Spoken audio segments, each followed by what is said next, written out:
Hey guys, Dan here from Guitar from the Heart. Just sitting in my car. I have an appointment to attend in about 20 minutes. And I got nothing to do, so I figured I'd use the time a little bit wisely. I wanted to share some thoughts about something that I've been thinking about. I've been thinking about a lot of things, guitar related, particularly the challenges that we face when we're new as guitar players, right?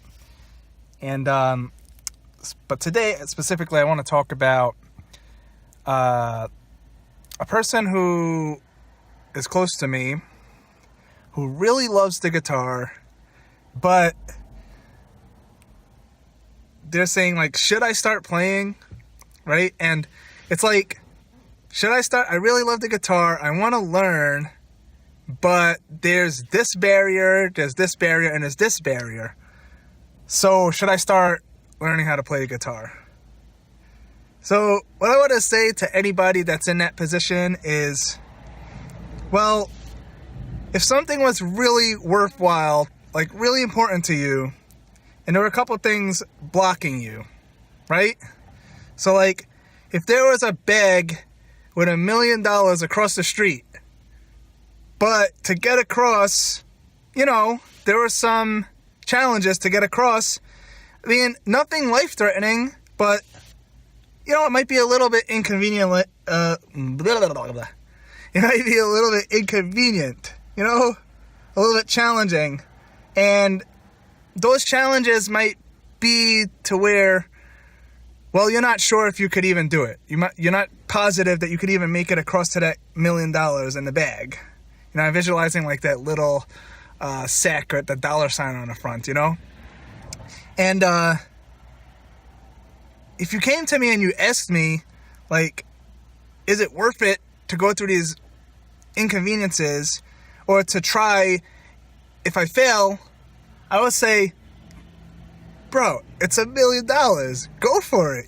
What's the worst that could happen, right?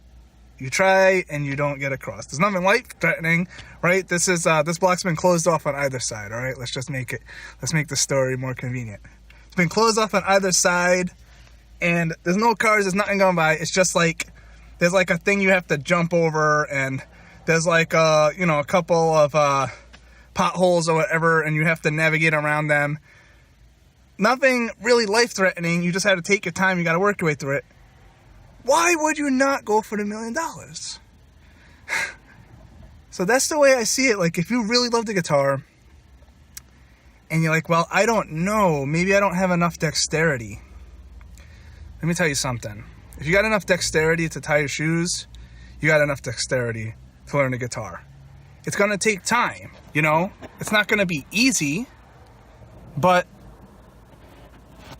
if you persevere and if you train properly, you'll get the dexterity you need.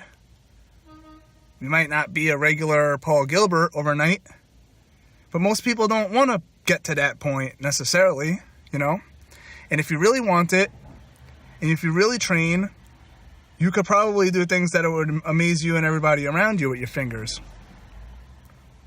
What about, I don't have the equipment. If you got a couple $100, you could get it done. If not, if you're really into music, you probably know somebody who has an instrument or two around that you can maybe borrow something cheap. There's always a way. That's what I'm trying to say. If there might be some obstacles, but no matter how challenging it is, even if it's really challenging to get something done, but it matters a lot to you, then why not go for it? That's always the correct answer. So if you want to learn to play the guitar and you're not sure because, bro, there's videos of a guy. I can think of 2 guys that I've seen on YouTube that play the guitar with their feet, okay? They don't have no arms and they can play guitar. And one of them plays the guitar better than I can. So, like, if you really want it, go for it. You'll be glad you did. That's all I got to say. All right. Have fun with that.